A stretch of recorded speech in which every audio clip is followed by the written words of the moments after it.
Honorable Men Discord. Carmelo Anthony was found guilty and sentenced to 35 years in prison. Let's talk about it. How you see yourself is how you perceived. I see a man strong, gifted, head strapping, never down on his knees, begging. Gotta make a way, even in my darkest hour. Say the odds against me was new. I would never cower. As always, welcome back to another episode. If you haven't already, hit that like button, hit that subscribe button. Tell a friend to tell a friend. I drop episodes daily at 5 p.m. Eastern Time.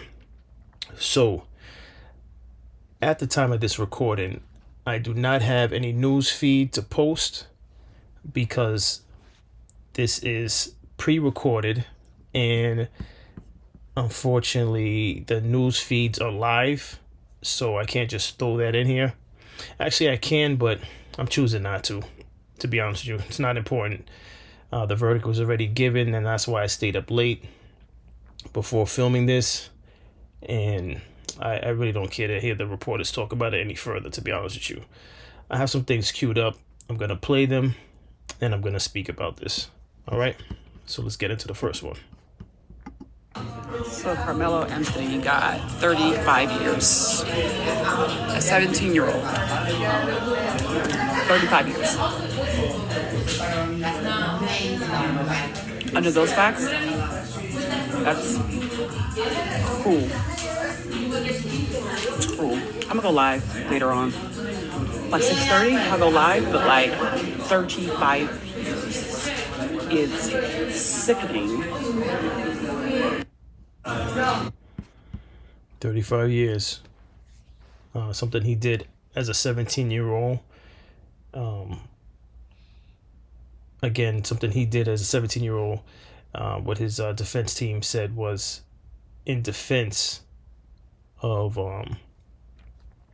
the Metcalf brothers. But let me just say this. Never on this channel have I said it was I didn't relish, I didn't celebrate Austin Metcalf's passing, and I still won't celebrate Austin Metcalf's passing. This is a lose-lose. Do I think the way it was set up was intentionally to make sure Karmelo paid for what was done? Absolutely. But this was a lose-lose. But if you followed my channel from when I started last year and I covered this, the one thing I said, and I got a hell of flack for saying it, because of course you can't say anything and expect people to take time to use reason. I question, where was the faculty? Where's the responsibility of the school that held the meet? You're holding a track meet for teenagers. Where are the adults? Were there sufficient amount of adults? Were there an efficient amount of adults, for the ratio of children? Were there a sufficient amount of adults, aka faculty, for the ratio of children? And this entire back and forth in the comment sections that I've been seeing whilst putting material together, no one has questioned the school. No one has questioned the faculty. What's done is done. Even though I'm questioning the school and the faculty, I understand it will not bring Austin Metcalf back. Condolences to his family. But if we're going to comb through the material and ask the question, at least, previous to the verdict, the question was, why did he have a knife at a track meet? Why are we just stopping at that point? Why are we only stopping at that point? Why can't we go even further back and hold the school, the faculty accountable? Is it something you're gonna chalk up? You're gonna chalk it up to the fact that track meets usually are ran smoothly? That's an excuse. You're responsible for the teenagers The school's responsible for the teenagers. The coaches, the faculty is responsible for the teenagers if they're at an event associated with the school. I don't care if it was directly on school grounds or off school grounds. You're responsible for those teenagers when they're in your presence. When the track meet is dismissed, I can't say so much that you're responsible for those children. All right. I can't speak to that on how responsible you are for those children when the track meet dismisses. But during the time of the track meet, even if there's an intermission or if there's a pause because of rain, the adults are responsible. And that's one of the things I brought up at the very beginning of this when I covered it last year. All right. And why am I bringing that up? Because this was avoidable on so many levels. So many levels. But we're here now. 35 years. All right. Another thing that I mentioned, and I got a lot of heat for saying, which again, it takes a person or persons with a mature mind to agree with me, was the fact that let me drink some water.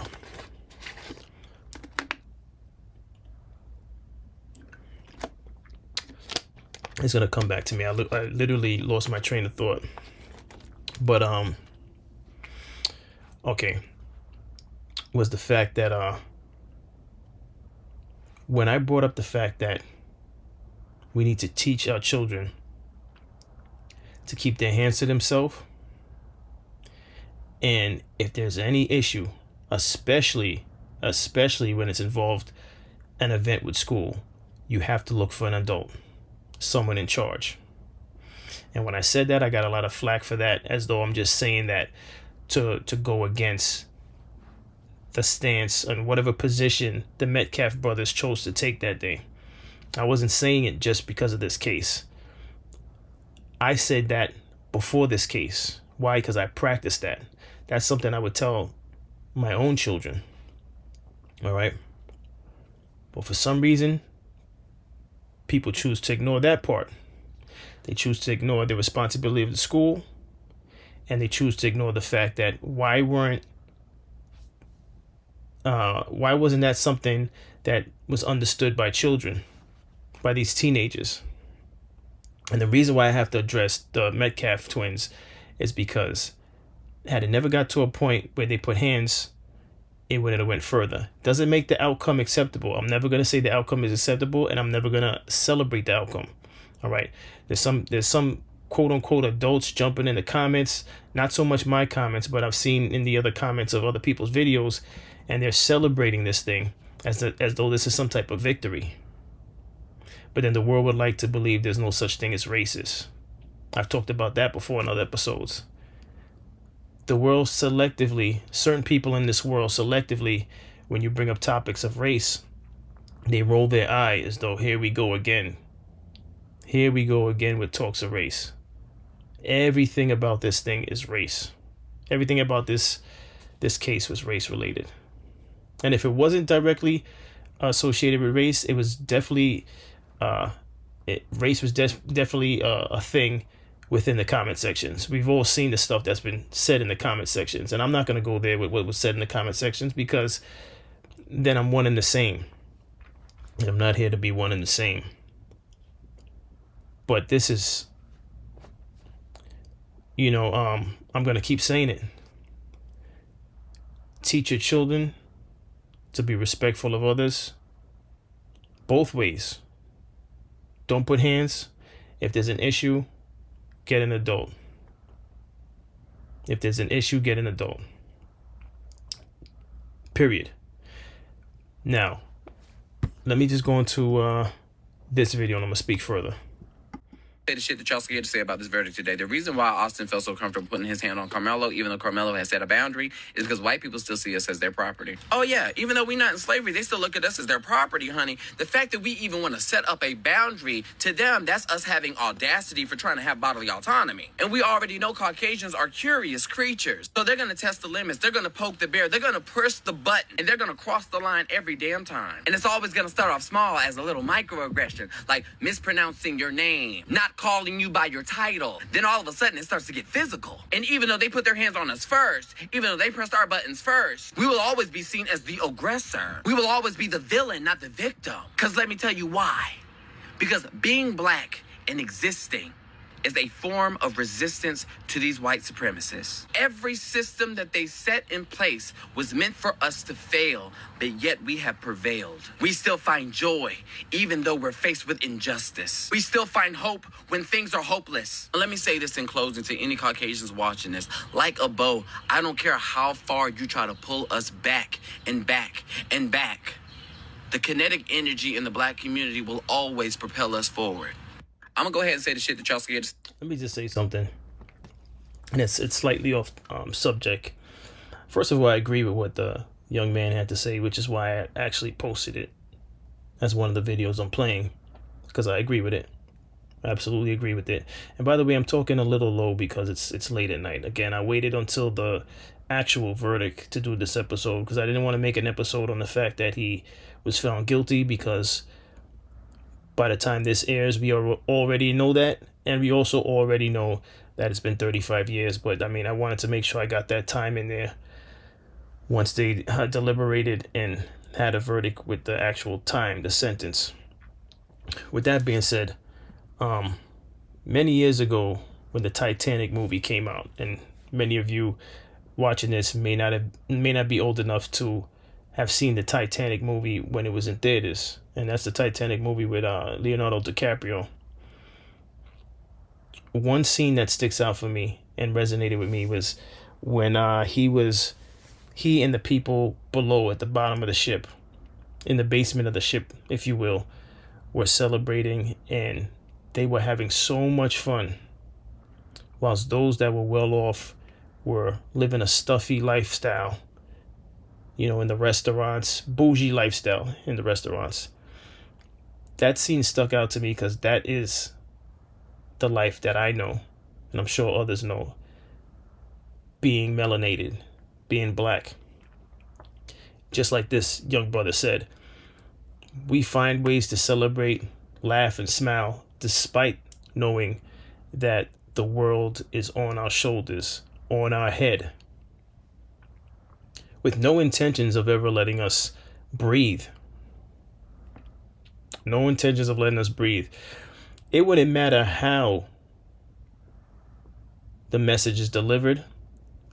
Some of us, because of this verdict, are extremely upset with talks of violence, outright violence. Some of us are posting subliminal messages of violence. Even with me in this late evening recording, I'm being respectful because I expected it, like many of you expected it. Some people were praying for something better, but everything about it was just like, it was deliberate to show you, listen, we'll let you know, like, listen, yeah, the Metcalf father knows the judge. We'll let you get a hold of those photos. Who cares? What you gonna do about it? Everything about it was blatant to show you you're at the bottom of that ship. We're at the top. What are you going to do about it? Right? There's nothing you could do about it. And history has shown there's nothing we could do about it. Yeah, you could revolt. You could do things. I'm not here to make this episode about what you can do. Because at the end of the day, it's going to go back to where it is, where we're at the bottom of the ship. And you can say, oh, you're being negative. All right, well, if in my lifetime I see something different, I'll applaud it.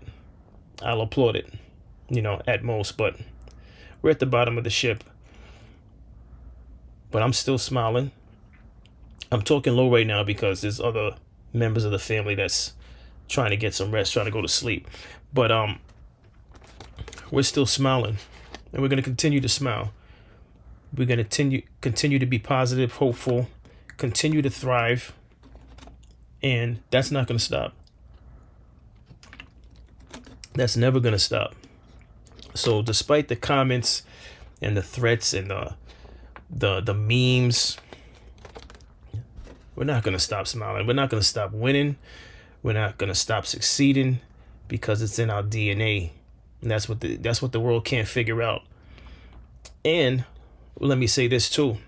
Let me be very clear.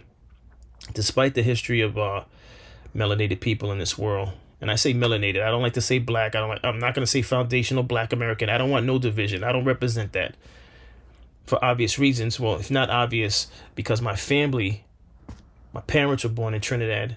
I was born here in America, and I'm not about to waste time disputing where I stand when it comes to my skin color.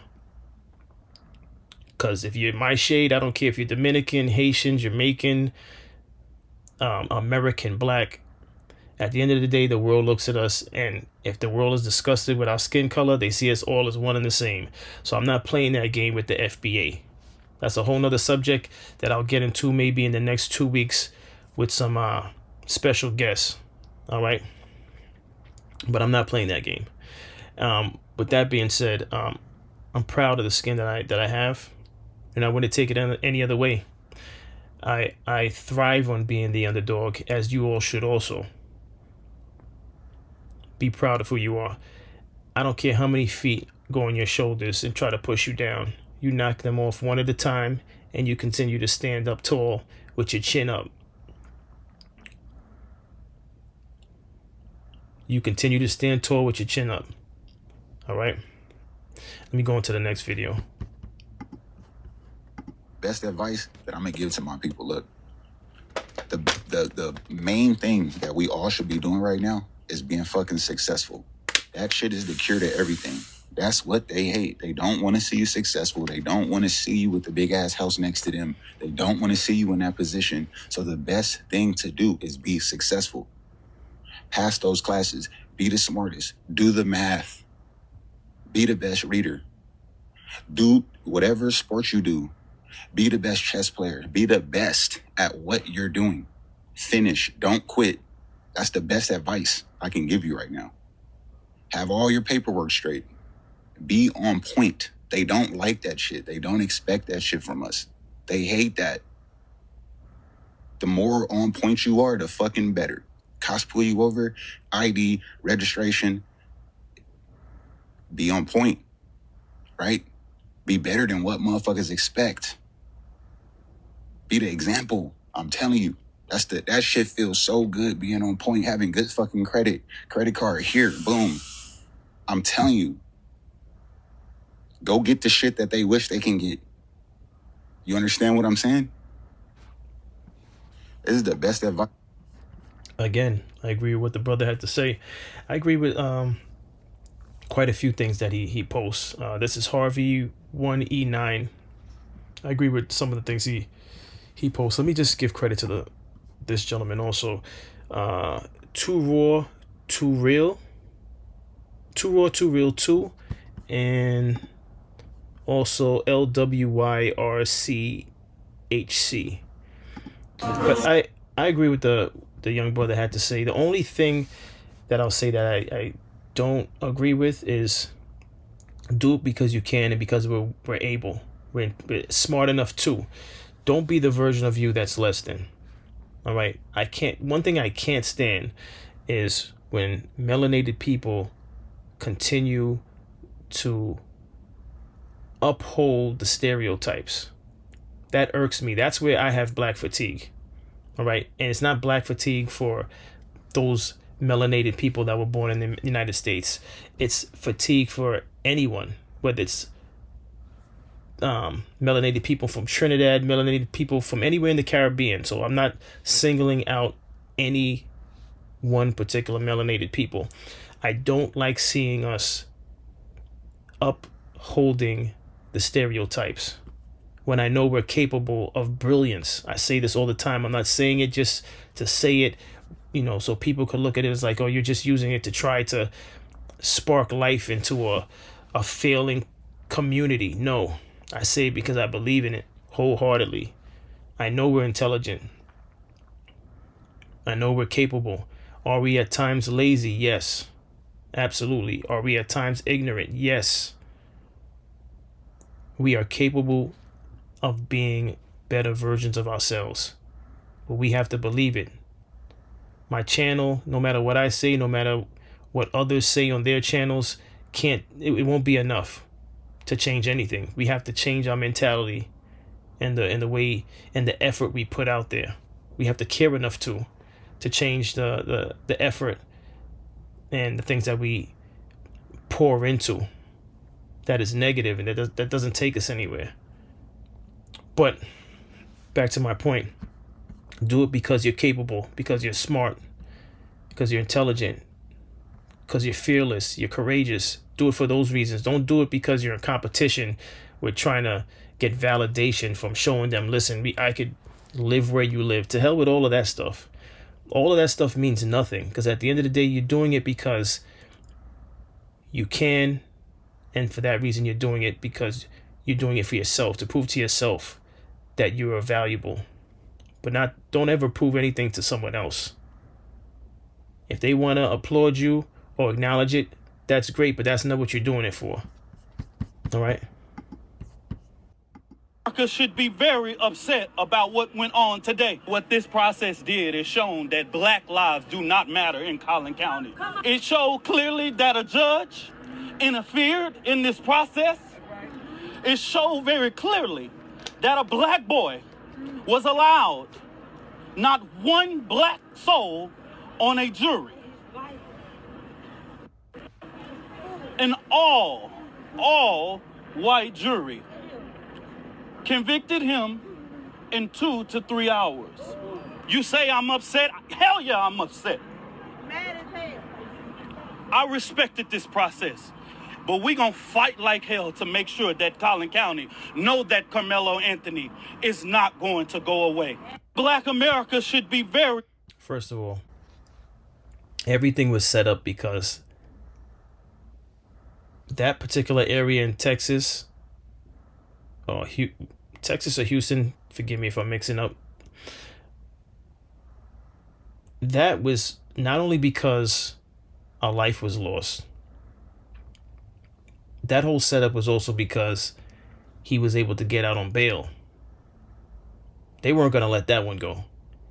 Seeing him walk through those doors with this gentleman and get into that SUV and be able to be home on house arrest, I believe, for about 2 years, because it happened at age 17. This incident, this tragedy happened at 17, and I believe he's 19 now. The fact that he was able to be home, they said we're gonna make him pay when we get the opportunity. This whole thing, the way it was positioned was wacky from the beginning. Never will you see a situation reversed where like I said this, I think on another episode. Never will you see the situation reversed and there's an all black jury. It's just not happening. It's just not gonna happen. But are we surprised? I'm not surprised. Come on. The takeaway for those of you that are young watching this, the older people should know this. If you don't know it, I don't want to say it's too late, but this message is more for those of you that are much younger. The takeaway to this is, like this brother said, all right? No, not this brother. This brother. Harvey 1E9. You got to go out there and be your best version. We don't have any opportunity to half-ass this thing called life. Obviously, some of us do. Some of us do. I myself, in certain areas, slack off. But we don't have that luxury. That's a luxury. A luxury not given to us. All right? Everything, that old saying, dot your I, cross your T's, everything has to be on point, because they will find every last thing that you may have done that's unfavorable to make sure they put that in the forefront. Because if you didn't remember, Karmelo came from a 2-family home. I think I saw a picture. He had maybe 3 other siblings, captain in 2 different sports, 3.7 GPA, held a job. None of that is the typical, none of that is typical for what you usually hear on the news when pertaining to a young man of his age at that time as a 17-year-old. That's not typical. Not saying that doesn't exist, but that's not what they put out there on the news. All right. Those aren't the type of I don't want to say reports. Those aren't the type of I'm at a loss for words. Attributes. Those aren't the type of attributes you usually hear when on the news when it involves a 17-year-old black male. Again, 3.7 GPA, captain in 2 different sports, from a 2-parent home. And the photos that they had of his family, where he had the bow tie, looking clean, whole family clean, I think the same color bow tie. Clean, you don't see that. But yet, all they painted him as is some type of like born killer. And I have an issue with that. That's what I have an issue with. Again, as I mentioned in the beginning, I'm not celebrating Austin Metcalf dying. That young man should still be here playing football. And ironically, like I said in my other episodes, which people, they like to pass when the positivity that's said in a lot of these messages. They just zero in on what they want to hear. They look at it like, oh, you this whole episode you're defending Karmelo. It's, again, no, it's not just, it's not that. It's bigger than that. But again, if we're going to talk about accountability, if we're going to talk about why did he travel with a knife, you know, it would have been nice to know from him, to hear from him as to why he traveled with one. All right, but he didn't take the stand. But aside from that, where was the faculty? Where's the press conference from the school speaking on their part? The reason why you're never going to hear that is because anything that they may have said, they would have had to have taken accountability, which they don't want to take accountability because they, like everyone over there, wants everything to fall on the shoulders of Karmelo. Where were the adults?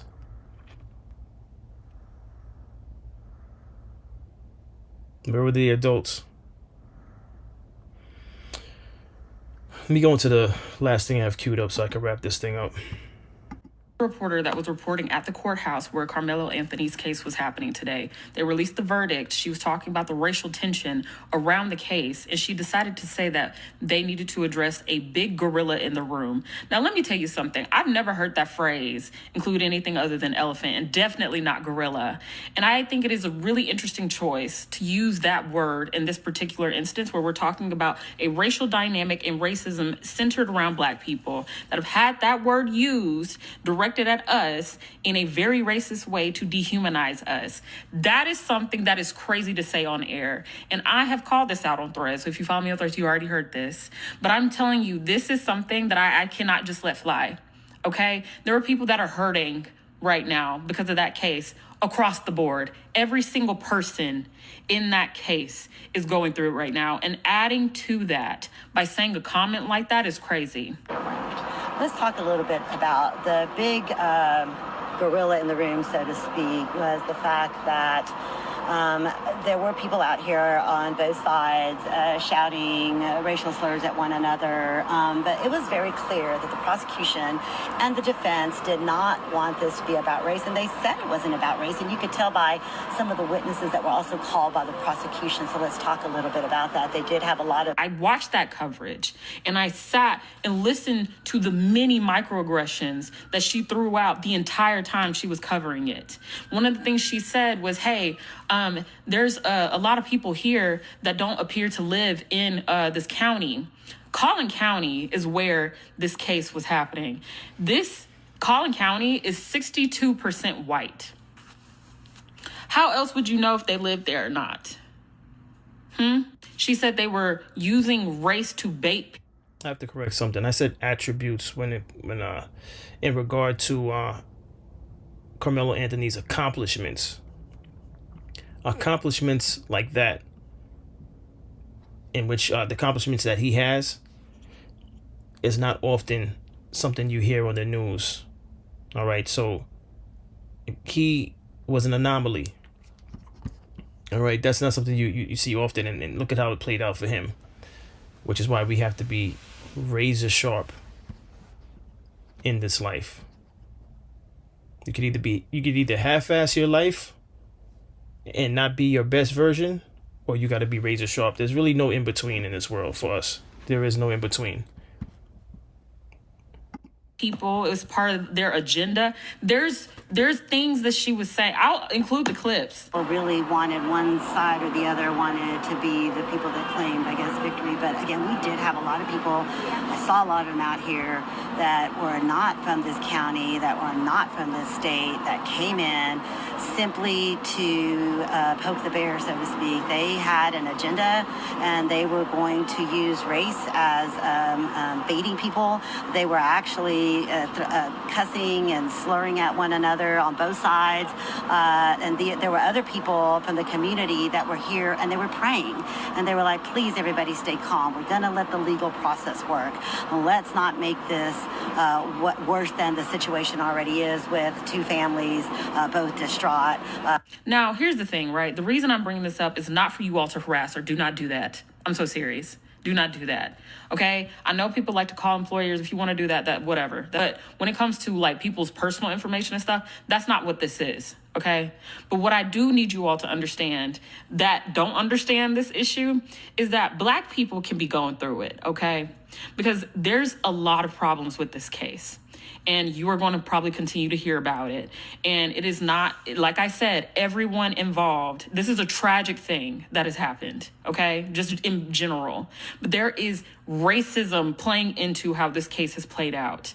And because of that, there's already the nerve hit with this for Black people. But there are people that intentionally choose to make it worse. That's the reason why I'm bringing this up. There's a way that people that see the things that Black people are going through, see the ways that we don't stifle the ways that we are experiencing things. When we experience harm, we don't keep it to ourselves. We make it known. We know that we deserve better. We advocate for ourselves, and that seems to offend a lot of people. And the reason I'm bringing this up is because I think you all need to understand that people don't be making this shit up. And the reason I'm particularly bringing it up with Rebecca is because I do not want this to fly under the radar. But that is why I'm saying do not go and dox her or anything like that, because that's not what the purpose of this is. I need you all to know that people will blatantly do stuff like this, broadcast live. Because of that internalized racism right there, there is no reason that should have been a thing. The only thing, at best, this was unconscious bias in a really bad moment to forget what that phrase is. At worst, it's a lot more than that. You are meant to cover the news. You are not meant to exacerbate the harm that people are experiencing. There's a reporter that was reporting at the... Let me just say this. Love for intelligence, and this is what I'm talking about. Be your best version. Those of you watching this, be your best version. Vocabulary and all. The goal was never to be the greatest street person. I'm keeping it clean. That was never the goal. The goal was never to be affiliated with a gang and become a senior of that gang. And I'm not speaking about anyone in particular. I'm speaking to all of you watching. That was not the goal. That's not a flex. That's not a goal. It's actually not a goal. Tearing down your neighborhoods, not a goal. I don't respect it. I don't stand with it. All right. Now, do I contradict myself? Absolutely. Why? Because I grew up listening to rap music. I partake in rap music myself. I put out an album. So I say that to say this. I'm not perfect myself. But at this age, I can't not speak what I believe is the truth. Those things are not the goal. The goal is not to be more ignorant than the next person. The goal is not to mean mug someone who looks like you. All right. The goal is not to stand on corners and make your neighborhood depreciate in value because you're standing on corners acting like you own the block and you don't own nothing on the block. If you want to own something on the block, own something on the block and let it be something positive and let it feed your pockets the right way, and may you be successful in it. As long as it's something positive. The goal is never to tear down your community. You're tearing down your community as if there's someplace else to go. Are you not seeing what's going on in this world? 14-year-old, what is it? North Carolina, South Carolina. shot in his back after being chased 130 yards. You guys know the story. Nothing in this world was designed for us, okay? Get that through your mind. I don't care if you're in an interracial relationship. Get that through your mind. I don't care how comfortable you feel, and so you've turned your back on the community. And I know some of the reasons why you turn your back on the community. The community turned their back on you for a number of reasons. Maybe they see you as a square because you weren't out on the block. I know this thing. I know it too well. And even throughout that dysfunction, I'm here to tell you, rise. Continue to rise.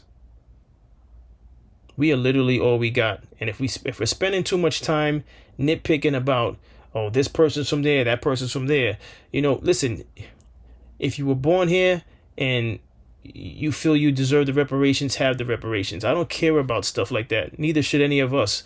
None of this stuff is going to be stuffed in the casket with us. And for those of you that want to be cremated, they're not going to cremate whatever material things you accumulate while you're alive. We're wasting time on bullshit.